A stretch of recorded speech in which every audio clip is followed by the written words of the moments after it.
Johnson of Georgia. Thank you, Mr. Chairman. Ms. Chase, safety on our highways has long been a priority of mine. In previous Congresses, I introduced the Safe Roads Act, which would mandate automatic emergency braking systems for tractors, tractor-trailers, 18-wheelers, with electronic stability control technology. This critical piece of legislation became a part of the bipartisan infrastructure law.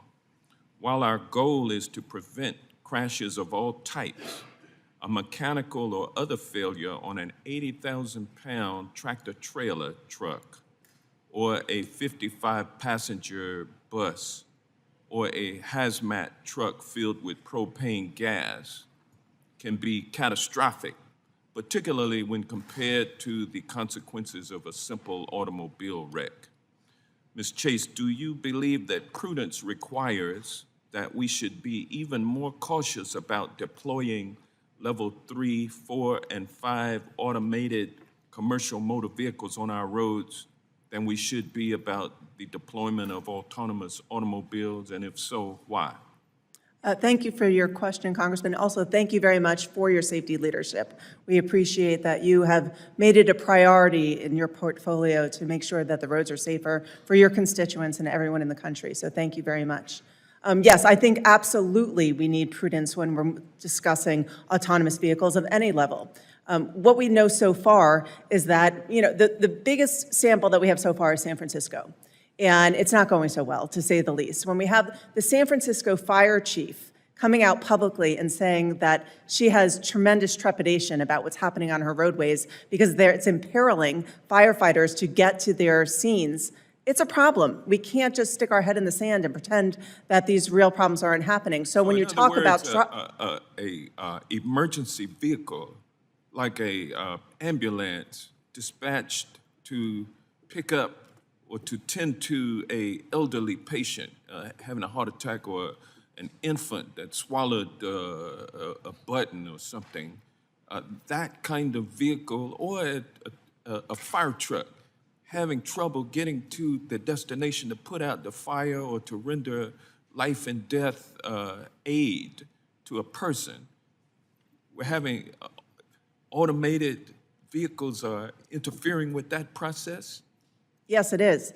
In fact, in addition to the fire trucks, there was a live crime shooting scene in San Francisco, and the police department could not get to the shooting scene because of obstructions of autonomous vehicles.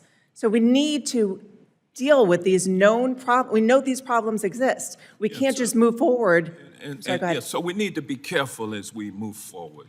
Yes, sir. We certainly know that automated vehicles are coming, but we need to be careful about rolling them out and deploying them on our streets.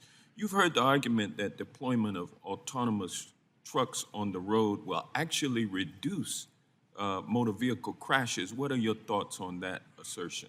Well, maybe they can. We don't know yet. And Not yet. Not yet. Not yet. We're not there yet. I got you. Okay, let me move on to Mr. Urmson. Aurora has publicly supported laws which liberalized autonomous vehicle operations, but which also impose liability on an AV certificate holder for negligence arising from the operation of Aurora Driver. Is that correct? I believe so, yes. And do you believe that that common sense liability requirement should be adopted nationally? No, thank you for the question. As we look at the regulatory regime here and the liability regime, we see a legal system that actually is robust and works, and that we've introduced new products across the last century, and they've all been able to fall under the current tort system, and we anticipate that this technology is no different, that product liability is a mechanism that will work well here. Okay, thank you. Mr. Spear, I heard you say it during your testimony that displacement of workers is a myth. Yep. How do you contend that that statement is true? Because there's no data to back up that we are going to displace workers. We have a gap. We have a Taking shortage. drivers out of the, I mean, my colleague, There's no evidence of that, Congressman. None. you're gonna then have drivers. When you have a shortage of these autonomous 78,000 trucks. drivers, there's plenty of space for innovation to play a role. We've got to add But talent. Eventually, you would eliminate all drivers, though, correct? I'm not bought into that. We've got to add 1.2 million drivers over the next 10 years. How are you going to do that if we can't add more people behind the wheel? There is a role for innovation to fill that gap, and it will not displace drivers.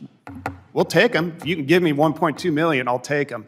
They're not out there. Well, maybe if we stop testing for marijuana, which stays in the blood for 30 days. I don't want people high behind the wheel of an 8,000 Gentleman's time's pound vehicle. expired. Blood for 30 Gentleman's days, time's the person is expired. not high. Yeah, I can't get behind that.